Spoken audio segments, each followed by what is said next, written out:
أعوذ بالله من الشيطان الرجيم بسم الله الرحمن الرحيم والذين هم لفروجهم حافظون إلا على أزواجهم أو ما ملكت أيمانهم فإنهم غير ملومين فمن ابتغى وراء ذلك فأولئك هم العادون والذين هم لأماناتهم وعهدهم راعون والذين هم بشهاداتهم قائمون والذين هم على صلاتهم يحافظون أولئك في جنات مكرمون صدق الله العظيم.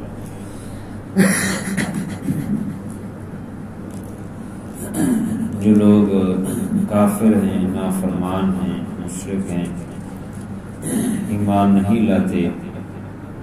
ان کے اندر بڑی دو خرابیاں اللہ تعالیٰ نے ذکر فرمائی ہیں۔ ایک یہ کہ وہ مال کو جمع کرتے رہتے ہیں اور اس کو بند کرتے ہیں، یعنی مطلب ہے کہ ان کو گن گن کے رکھتے ہیں، اس کو جمع کرتے رہتے ہیں، اور جو اللہ تعالیٰ نے ان کو مال دیا ہے اس کا حق ادا نہیں کرتے، اور جب ان پر کوئی مشکل آتی ہے، دکھ تکلیف آتی ہے تو بے صبری کا مظاہرہ کرتے ہیں، اور مال جب ان کے لیے آسانی ہوتی ہے، مال اللہ تعالیٰ دیتا ہے تو بخیل بن جاتے ہیں، بخل کرتے ہیں۔ تو یہ لوگ جو ہے جہنم کا ایندھن بننے والے ہیں۔ ان میں سے بعض لوگوں کا اللہ تعالیٰ نے استثناء کیا کہ الا المصلین، مگر نمازی جو اپنی نمازوں پر مداومت اختیار کرتے ہیں اور ان کے مالوں میں جو اللہ تعالیٰ نے حق رکھا ہے، سائل اور محروم کا مقررہ حق وہ ادا کرتے ہیں،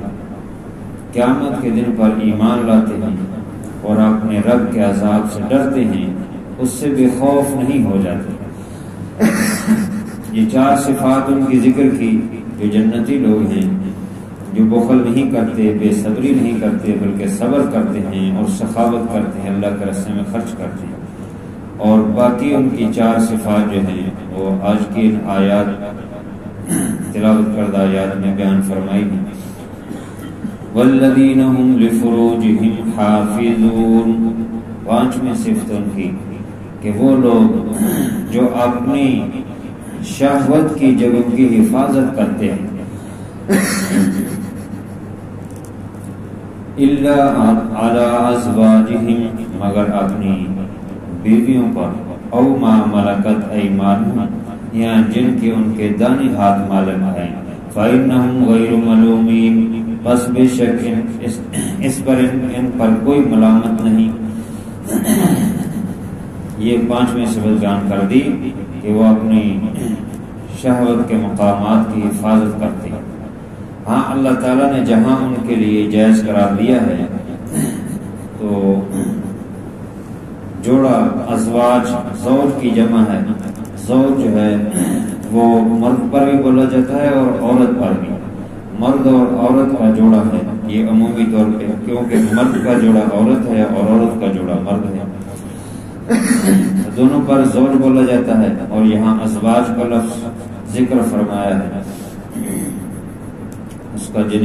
جمع ذکر فرمایا ہے۔ اس سے مراد بیویاں ہیں کہ وہ اپنی شہوت کو جو نکاح کے ذریعے سے اللہ تعالیٰ نے جائز رکھا ہے، ان کے لیے حلال رکھا ہے رستہ، تو نکاح کے ذریعے سے اپنی شہوت کو پوری کرتے ہیں، اس پر کوئی ملامت نہیں، اس پر کوئی پکڑ نہیں، کیونکہ اللہ تعالیٰ نے ہر جوڑا، عمومی جوڑا تو یہی ہے کہ اللہ تعالیٰ فرماتے ہیں خلق الذکر والانثی، اللہ تعالیٰ نے مرد اور عورت کو پیدا کیا، یہ جوڑا ہے، لیکن ہر مرد اور عورت وہ ایک دوسرے کے لیے جوڑا اس اعتبار سے نہیں کہ وہ ہر مرد کے لیے تو وہ نکاح کے قابل نہیں، اور اسی طرح ہر مرد ہر عورت کے لیے نہیں۔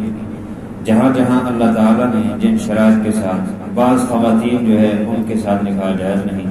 اور جن کے ساتھ جائز ہے اور ان میں سے جس کے ساتھ نکاح ہو جائے اس کے لیے وہ جائز ہے۔ تو تو ایک صورت تو یہ ہے کہ وہ اپنی بیویوں سے جو ہے اپنی شہوت کو پورا کرتے ہیں، اور نکاح کا مقصد صرف شہوت نہیں ہوتی، نکاح کا مقصد جو ہے وہ نسل اور اولاد کا بھی سلسلہ اللہ تعالیٰ نے اس کے مقاصد میں رکھا ہے، اور گھر کے امور خاندانہ اور گھر کے اولاد اور گھر کی بچوں کی نسل کی تربیت کرنا اور دین کے کام کے لیے جو ہے مل کر جو ہے وہ کام کریں، تو یہ بھی مقاصد ہوتے ہیں نکاح کے۔ حضور علیہ السلام نے جتنے نکاح فرمائے ہر بیوی ایک مدرسہ تھا، وہ خواتین کے مسائل دیگر مسائل جو ہے وہ بیان کرتی تھی خواتین کے لیے، اور بہت سارے جو ہے اس سے مقاصد جمع تھے دیگر مقاصد۔ تو اس لیے نکاح کا صرف مقصد شہوت نہیں ہوتا، بلکہ نکاح کے اور بھی مقاصد ہوتے ہیں۔ یہی بات ہے کہ جو شیعہ حضرات ہے وہ موتا کو جائز قرار دیتے ہیں، حالانکہ موتا جو ہے وہ نکاح کے خلاف ہے۔ موتا کا یہ مطلب ہے کہ وہ کچھ وقت مقررہ کے لیے کسی کے ساتھ نکاح کر لیتے ہیں، تو یہ وقت مقررہ کی یہ شرط ہے، یہ جائز نہیں ہے، اس کو شریعت نے حرام قرار دیا ہے۔ شروع اسلام میں اس کی اجازت تھی، گدھے کا گوشت اور موتا، پھر جو ہے خیبر کے موقع پر جو ہے یہ دونوں چیزیں حرام ہو گئی، اس لیے جو ہے یہ جائز نہیں ہے۔ یہ نسل کو بھی کچلتی ہے، نسل کے بھی اندر اشتباہ پیدا کرتی ہے کہ 6 مہینے ایک عورت سے نکاح کر لی کہ 6 مہینے کی مدت، اب 6 مہینے جب پورے ہوں گے تو ان کے نزدیک خود نکاح ختم ہو جائے گا۔ اب 6 مہینے جو اس کے ساتھ عورت رہی ہے وہ داغدار ہو گئی ہے، وہ کسی اور کے ساتھ کیا نکاح کرے گا، اور جو نسل ہے وہ بھی محفوظ نہیں۔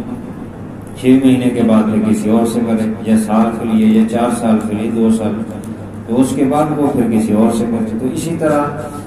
نہ تو نسل محفوظ ہے، نہ ہی عصمت اور محفوظ ہے، نہ ہی شریعت کے جو مقاصد ہے محفوظ ہے، نہ ہی وہ کسی جگہ اطمینان اور سکون سے زندگی گزارنے کے قابل ہے۔ یہ مفاسد جو ہے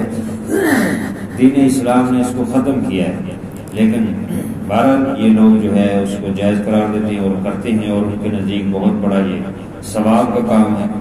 حالانکہ یہ درست نہیں۔ تو شریعت نے صرف ایک ہی صورت یہ ہے کہ نکاح، اور وہ بھی دائمی نیت سے، ہمیشہ کی نیت سے نکاح کیا، اور دوسری صورت یہ ہے کہ او ما ملکت ایمانہم، جو داہنے ہاتھ ان کے مالک ہیں، یعنی لونڈیاں۔ پہلے یہ دنیا میں رواج تھا کہ غلام اور لونڈیاں بنائی جاتی تھی، جو جنگوں کے اندر یعنی قیدی ہوتے تھے، ان کے ساتھ 4 قسم کا سلوک کیا جاتا تھا۔ قرآن پاک نے بھی اس کو ذکر کیا ہے۔ ایک یہ کہ ان کو کچھ بھی نہ کہیں اور چھوڑ دیں، اور دوسرا یہ ہے کہ ان سے فدیہ لے کر چھوڑ دیں، اور تیسرا یہ ہے کہ ان کو غلام اور لونڈیاں بنا لیں، اور چوتھا یہ ہے کہ ان کو قتل کر دیں، ان کو ختم کر دیں۔ اتنے اگر وہ اسلام اور دشمن کے کہ اگر ان کو چھوڑا جائے گا وہ مزید جو ہے وہ اسلام کو نقصان پہنچائیں گے، تو ان کو قتل کر دیں۔ تو غلام اور لونڈیاں بھی بنایا جاتا تھا۔ پھر وہ جو فاتح قوم ہوتی تھی، فاتح لوگ ہوتے تھے، ان کے اندر وہ جیسے مال غنیمت تقسیم ہوتا ہے، یہ مرد اور عورت جو لونڈیاں اور غلام بنائے جاتے ہیں ان کو بھی تقسیم کیا جاتا تھا۔ تو جس کے حصے میں آ جاتے وہ مالک ہے، وہ اس سے کام اور خدمت لیتا ہے، اور اس عورت سے جو اس کی لونڈی بن گئی وہ اس کے ساتھ ہم بستری کر سکتا ہے۔ شریعت نے بغیر نکاح کے اس کے لیے جائز ہے۔ ہاں البتہ اگر مالک اس کا وہ کسی اور کے ساتھ نکاح کرتے تو پھر اس مالک کے لیے ہاتھ لگانا جائز نہیں۔ ہاں گھر کے دیگر کام تو کروا سکتا ہے، لیکن اس سے شہوت اور دیگر کام خدمت وغیرہ وہ اپنی ذاتی شخصی خدمت نہیں لے سکتے۔ تو ان کے مسائل سے اسلام نے فوری اس کو نہیں ختم کیا، کیونکہ پوری دنیا میں اس کا بہت زیادہ رواج تھا۔ تو کسی چیز کا جب رواج بہت زیادہ ہو جاتا ہے تو اسلام فوری نہیں ختم کرتا، آہستہ آہستہ جو ہے اس کے لیے ترغیب دیتا ہے۔ جیسے شراب ہے، چار سٹیپ میں جو ہے وہ حرام ہوئی، تو اسی طرح اس کو بھی آہستہ ترغیب دی کہ جو غلاموں کے ساتھ اچھا سلوک کرو، ان کو آزاد کرو، جو جتنے کفارات ہیں، قتل کا کفارہ ہے، اور اسی طرح قسم کا کفارہ ہے، یا روزے کا کفارہ ہے، ان کے کفارات میں ادا کرو غلاموں کو، اور رہا کرو، ان کو چھوڑو، ان کو دے دو۔ تو اس طرح کی ترغیب دی ہے۔ یہ بعض مستشرقین جو ہے اسلام پر اعتراض کرتے ہیں کہ اسلام نے غلامی کو روا رکھا ہے، اسلام نے اسی حد تک رکھا ہے کہ چونکہ رواج تھا تو اس کو آہستہ آہستہ ختم ہو گیا، اب جو 18ویں صدی میں آ کے یہ مکمل ختم ہو گیا۔ تو بہرحال یہ ہے کہ یکسر تو اس سے بھی شہوت پوری کی جا سکتی تھی، جو مالک ہے وہ اس کے ساتھ ہم بستری کر سکتا تھا بغیر نکاح کے۔ تو یہ دو راستے شریعت نے ذکر کیے ہیں کہ یا تو نکاح کرے یا جو ہے وہ لونڈی کے ساتھ اپنا جس کا وہ مالک ہے اس کے ساتھ وہ ہم بستری کرے۔ فَإِنَّهُمْ غَيْرُ مَلُومِينَ، تو اس پر ہم کو کوئی ملامت نہیں ہے۔ باقی جو راستے ہیں ان کے لیے جائز نہیں ہے، باقیوں سے پردہ ہے، نظروں کو چھپانا ہے، نظروں کو جھکانا ہے، تقوی طہارت اختیار کرنا ہے۔ فَمَنِ ابْتَغَىٰ وَرَاءَ ذَٰلِكَ، بس جو کوئی اس کے علاوہ، یہ تو دو راستے ذکر کیے، اس کے علاوہ کوئی اور کوئی چاہے رستہ، فَأُولَٰئِکَ هُمُ الْعَادُونَ، وہ حد سے نکلنے والے لوگ ہیں، وہ زیادتی اور ظلم کرنے والے، اللہ کے ہاں ان کی پکڑ ہوگی۔ تو اس لیے ان لوگوں کی، یہ جنتی لوگوں کی صفت ہے کہ وہ کسی اور طرف نظر نہیں کرتے، اگر جو کرنے والے ہیں وہ حد سے نکلیں۔ وَالَّذِينَ هُمْ لِأَمَانَاتِهِمْ وَعَهْدِهِمْ رَاعُونَ، اور وہ لوگ جو اپنی امانتوں کی حفاظت کرتے ہیں۔ امانتوں کی حفاظت بہت زیادہ اس کا زور دیا گیا ہے۔ امانتیں دو قسم کی ہیں، ایک خصوصی امانت اور ایک عمومی امانت۔ خصوصی امانت یہ ہے جو حقوق اللہ میں سے ہے کہ نماز کو صحیح پڑھو، اس میں خیانت نہ کرو، وضو صحیح کرو، غسل جنابت صحیح کرو، غسل کے اندر اس کو سیکھو کہ غسل کیسے کرنا ہے، وضو کے کیا فرائض ہیں، کیا سنن ہیں، نمازوں کے کیا فرائض ہیں، کیا واجبات ہیں، سنن مستحبات کیا ہیں، ان کی رعایت رکھتے ہوئے جو اس میں قرآن پاک پڑھا جائے گا، جو کلمات پڑھے جائیں گے، جو تسبیحات کی جائیں گی، ان کو اچھی طرح الفاظ سے ادا کرنا، یہ امانت کی حفاظت کرنا ہے، یہ حقوق العباد ہیں۔ اسی طرح زکوٰۃ کو ادا کرنا، ہاں جی، اگر حج فرض ہے تو اس کو ادا کرنا، تو ان کی حفاظت کرنا۔ اور عمومی امانت یہ ہے کہ جو حقوق العباد میں ہے، لوگوں کی امانتیں ہیں جو کسی کی، تو اس میں خیانت نہ کرو، اس کی حفاظت کرو جتنا عرصہ تمہارے پاس امانت ہے، اور جب اس کی واپسی کا وقت آئے بغیر کسی ٹال ٹول کے فوراً اس کو ادا کر دو۔ تو یہ امانت کی ان کی دوسری صفت، چھٹی صفت یہ ہے کہ وہ امانتوں کی حفاظت کرتے ہیں۔ وَعَهْدِهِمْ رَاعُونَ، اور اپنے عہد، قول و قرار کا وہ پاس رکھتے ہیں، اس پر قائم رکھتے ہیں، جو بات کر دی، جو وعدہ کیا، جو اقرار کیا، اس پر قائم رہتے ہیں۔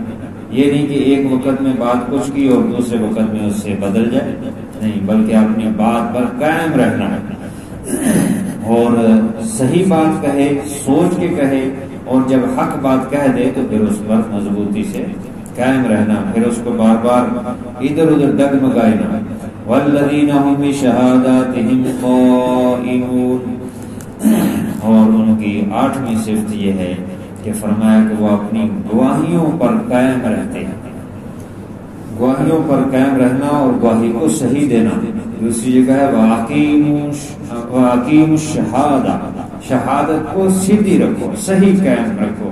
شہادت پر بڑا نظام قائم ہے، انصاف جو ہے وہ شہادتوں پر ہوگا، اگر شہادت صحیح ہوگی تو انصاف صحیح ہوگا۔ شریعت نے اس پر بہت زیادہ زور دیا، حتیٰ کہ جو شہادت صحیح نہیں دیتا اس کا گناہ اس کے دل پر جا کے اثر کرتا ہے، وہ دل کا مریض بنتا ہے اللہ کے ہاں۔ اور شہادت کو صحیح، چنانچہ انگریز کا جو نظام ہے اس میں تو کوئی بھی شہادت دے دے، کوئی بھی کرائے کا گواہ لے لو، وکیل ہو یا دوسرا ہو، وہ بلکہ وکیل اور دوسرے تو ہے وہ تو ان کو پڑھاتے ہیں کہ تم نے یوں کرنا، یوں کرنا، یوں کرنا، وہ جھوٹ موٹ جیسا اس کو سمجھاتے ہیں ویسے وہ کہہ دیتا ہے، تو وہ تو جھوٹی گواہی ہے اور اسی پر پھر فیصلہ ہوگا، تو جج بھی اسی پر فیصلہ کرتے، وہ بھی نہیں دیکھتے کہ گواہی کو اچھی طرح پرکھا جائے۔ ایک وکیل صاحب بتا رہے تھے کہ ایک شخص نے گھر کے اندر گھس کر اپنے ہی رشتہ دار خاتون کو قتل کر دیا، گولی ماری، اب اس کو پیسے دے دیے جج کو تو اس نے کہا کہ یہ گولی جو ماری ہے تو یہ گولی مارنے کے وقت لائٹ بند تھی، لہذا گواہی درست نہیں، اور لائٹ بند میں اندھیرے میں کون پہچان سکتا ہے، لہذا وہ پہچانا نہیں گیا، اس لیے اس نے غلط فہمی میں گولی ماری ہے، لہذا اس کو بری کر دیا۔ یہ انگریز کا قانون ہے، اس طرح کے فیصلے پھر ہوں گے، اسلام کا یہ قانون نہیں ہے۔ اسلام گواہیوں اور شہادتوں پر بہت زور دیتا ہے کہ صحیح گواہی دو ورنہ اللہ کے ہاں مجرم ہوں گے۔ تو یہ لوگ جو جنتی ہیں ان کی یہ صفت ہے کہ وہ گواہیوں پر قائم رہتے ہیں، صحیح گواہی دیتی، جو انہوں نے دیکھا ہے، جو حق ہے وہی بیان کرتے ہیں۔ والذین هم علی صلاتهم یحافظون، پہلی صفت جو ذکر کی تھی نماز، کہ نماز پر وہ مداومت اختیار کرتے ہیں، ہمیشگی اختیار کرتے ہیں، کیونکہ اللہ کے نبی کا فرمان بھی ہے احب الاعمال الی اللہ ادومها، اللہ تعالیٰ کے ہاں سب سے زیادہ پسندیدہ اعمال وہ ہے جو ہمیشہ کیا جائے، وَإِنْ أَقَلَّ، اگرچہ وہ تھوڑا ہو، زیادہ نفل نہ پڑھے، چاہے فرض جو ہے وہ تو بہت ضروری ہے، فرض نماز ہے،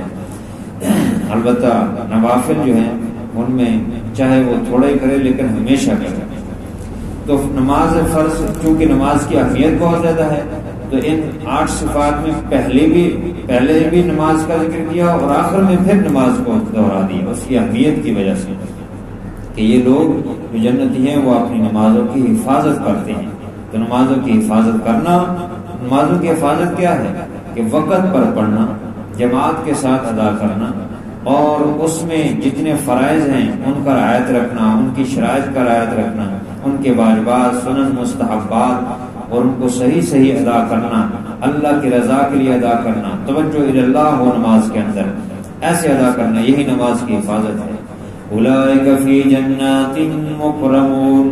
یہی ان صفات کے مالک لوگ بہشتوں میں ہوں گے، عزت و اکرام ان کے کیے جائیں گے، یہ عزت کے ساتھ اکرام اور اللہ کے ہاں عزت۔ دنیا میں اگر کسی عہدیدار بادشاہ